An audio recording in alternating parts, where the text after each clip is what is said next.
अर्जुन की शादी से बस एक कदम पहले किस्मत ने ऐसा वार किया कि पूरे बड़े घर की दीवारें तक हिल गईं। भीड़ भरे बाजार में धुएं और शोरगुल के बीच एक ऐसी आवाज गूंजी जिसने अहाना की रूह तक हिला दी। किसी की चीख नहीं, बल्कि अर्जुन की सांसों के टूटते हुए कंपन की आवाज। और फिर वह दृश्य जिसने सभी रिश्तों की दिशा बदल दी। अहाना ने अर्जुन को अपनी गोद में उठाया, जैसे उसके हाथों में उसका पूरा संसार खत्म और शुरू दोनों एक साथ हो रहा है। बाजार की भीड़ आज कुछ ज्यादा ही बेकाबू थी।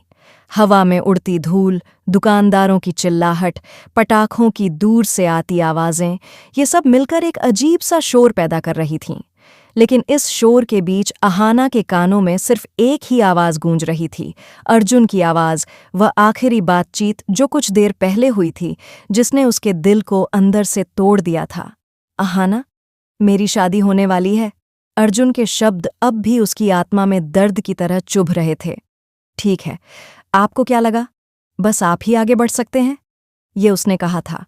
पर उसके हर शब्द में एक ऐसा कंपन था जो साफ बता रहा था कि उसका दिल टूट कर बिखर चुका है।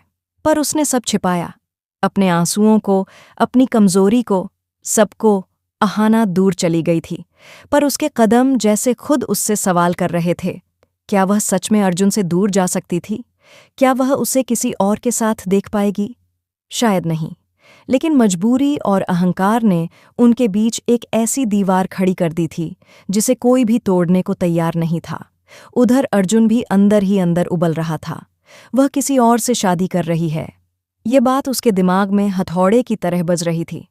वह उस लड़की की बात सोच भी कैसे सकता था जिसके लिए उसकी धड़कनें आज भी उसे उसी तरह महसूस होती थीं, जिसको खोने का डर आज भी उसकी सांसें रोक देता था। अर्जुन सड़क पर बिना दिशा के चलता जा रहा था। उसकी आंखों के आगे धुंध थी, गुस्से की, दर्द की, ईर्ष्या की और शायद प्यार की। उसे पता ही नहीं चला कि वह सड़क के बिल्कुल बीच में पहुंच चुका था, और तभी दूर से आती कार की हेडलाइट्स ने उसे जड़ कर दिया। एक पल, एक तेज चीख और फिर एक भारी टक्कर की आवाज ने सारा माहौल थर्रा दिया। अर्जुन हवा में उछला और जोरदार धमाके के साथ सड़क पर गिर पड़ा।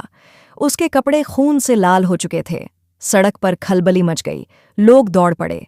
लेकिन दूर खड़ी अहाना के कानों में जो आवाज पड़ी, उसने उसकी चाल रोक दी।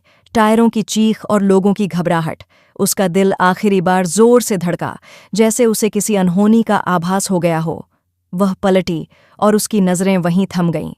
भीड़ के बीच सड़क पर खून से सना हुआ अर्जुन पड़ा था, सका शरीर बिल्कुल शांत, उसकी सांसें टूटी हुईं। अहाना की दुनिया जैसे किसी ने छीन ली हो। वह बिना सोचे भागी, भीड़ को चीरती हुई, और अगले ही पल वह अर्जुन को अपनी गोद में उठा चुकी थी। अर्जुन, अर्जुन, आंखें खोलो। उसकी आवाज पूरी तरह टूट चुकी थी। उसने अपने आंचल से अर्जुन के बहते खून को रोकने की नाकाम कोशिश की। उसके माथे को सहलाया, उसके चेहरे को पकड़कर उसे जगाने लगी, जैसे बस इतना चाहती हो कि उसकी सांसें रुकने से पहले वह उसकी आवाज आखिरी बार सुन ले।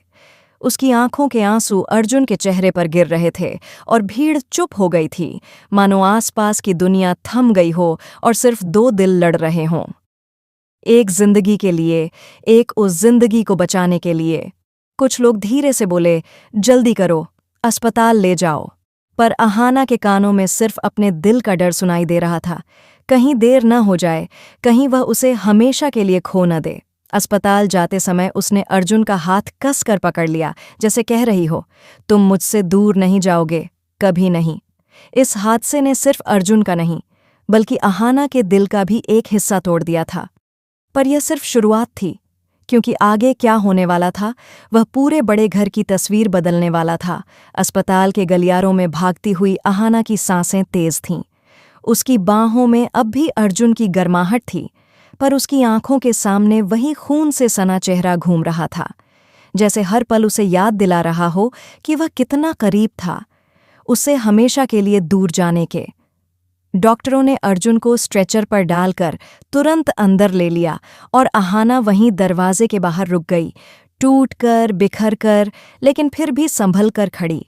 उसका दिल जैसे किसी ने मुट्ठी में जकड़ लिया हो। उसके गले से आवाज नहीं निकल रही थी, पर उसकी आंखें लगातार दरवाजे पर टिकी थीं।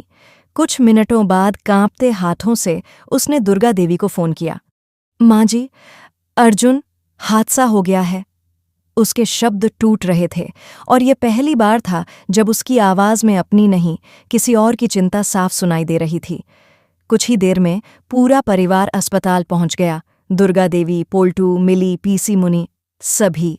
हालात तनावपूर्ण थे, डर से भरे हुए, और एक अजीब सा अपराधबोध हर चेहरे पर तैर रहा था। लेकिन पीसी मुनि को जैसे अहाना को देखकर फिर से अपनी पुरानी आग याद आ गई।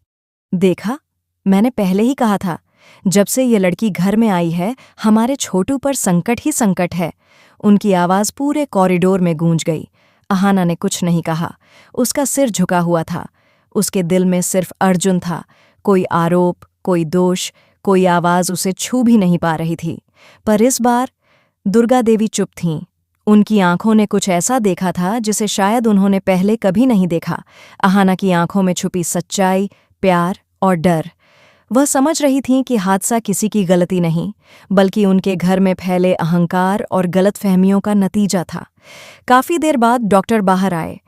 चिंता मत कीजिए, चोट गहरी है पर खतरनाक नहीं, उसे होश आ गया है, लेकिन अभी उसे आराम की जरूरत है। अहाना के दिल ने राहत की सांस ली। पर जब वह कमरे में दाखिल हुई तो पहली नज़र में अर्जुन ने सिर्फ उसी को देखा। बिखरी हुई,